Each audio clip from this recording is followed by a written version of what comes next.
بسم اللہ الرحمن الرحیم۔ بعض مولوی یہ کہتے ہیں کہ یہ دیکھو جامع ترمذی کے اندر لکھا ہوا ہے، امام ترمذی رحمۃ اللہ علیہ نے باقاعدہ نبی علیہ السلام کی میلاد کا باب قائم کیا ہے، اور وہ باب ہے باب ما جاء فی میلاد النبی صلی اللہ علیہ وسلم۔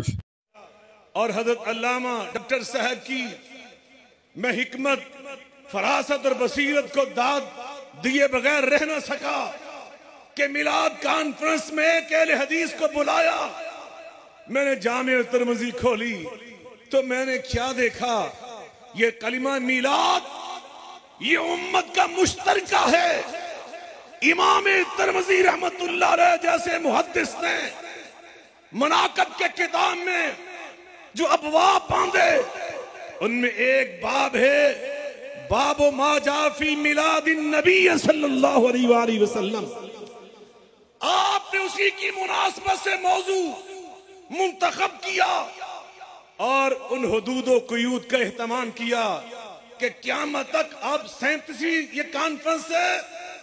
مجھے یوں محسوس ہوتا ہے انشاءاللہ جس بصیرت، جس فراست، جس حکمت، جس دانائی اور جس وسعت اور جامعیت کے ساتھ آپ نے یہ موضوع منتخب کیا، انشاءاللہ قیامت تک یہ کانفرنس کا سلسلہ جاری رہے گا، اور انشاءاللہ یہ بہت عنقریب، بہت جلد یہ پوری امت کی مشترکہ آواز ہوگا انشاءاللہ الرحمن۔ اللہ کے بندو، یہ باب کو تو ہم بھی کہتے ہیں کہ موجود ہے، اگلی بات بھی بتا دو کہ اس کا مفہوم کیا ہے، اس کے اندر حدیث کیا ہے۔ حدیث یہ ہے، یہ حدیث نمبر 3619 ہے، یہ صحیح حدیث ہے 3619۔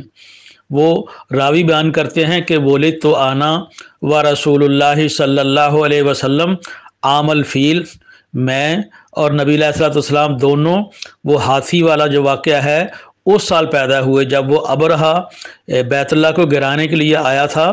وہ ہاتھی والا واقعہ، فیل والا واقعہ کہتا ہے کہ نبی علیہ السلام بھی اسی سال پیدا ہوئے اور میں بھی اسی سال پیدا ہوا۔ تو اس سے کہاں میلاد ثابت ہوتا ہے؟ اس حدیث کے اندر ہے وَسَأَلَ عثمان بن عفان قباس بن اشیم، حضرت عثمان رضی اللہ تعالیٰ عنہ نے قباس بن اشیم سے پوچھا کہ اَأَنْتَ اکبر ام رسول اللہ صلی اللہ علیہ وسلم، کہ اے قباس تم بھی عام الفیل کو پیدا ہوئے، نبی علیہ السلام بھی عام الفیل کو پیدا ہوئے، تم بڑے ہو کہ نبی علیہ السلام بڑے ہیں؟ تو انہوں نے کہا رسول اللہ صلی اللہ علیہ وسلم اکبر منی وانا اقدم منہ فی المیلاد، رسول اللہ مجھ سے بڑے ہیں لیکن تاریخ پیدائش میری ان سے پہلے کی ہے۔ تو یہ ان کا یہ محبت کا انداز ہے، اگرچہ وہ عمر کے لحاظ سے نبی علیہ السلام سے بڑے ہی بنتے تھے، لیکن انہوں نے یہ نہیں کہا کہ میں اللہ کے نبی سے بڑا ہوں، انہوں نے کہا کہ کہیں بے ادبی نہ ہو جائے۔ انہوں نے کتنی پیاری بات کہہ دی کہ رسول اللہ اکبر منی، رسول اللہ صلی اللہ علیہ وسلم مجھ سے بڑے ہیں، وَأَنَا أَقْدَمُ مِنْهُ فِي الْمِيلَادِ، اور پیدائش میری نبی علیہ السلام سے پہلے ہوئی ہے۔ تو اس سے تو پھر یہ ثابت ہوتا ہے کہ قباس ابن اشیم ان کی بھی میلاد ثابت ہے۔ ایسے تو پھر ہر بندے کی میلاد ثابت ہے۔ جب کوئی بندہ پیدا ہوتا ہے اس کی تاریخ پیدائش لکھ دی جائے تو کیا اس سے میلاد ثابت ہو جاتی ہے؟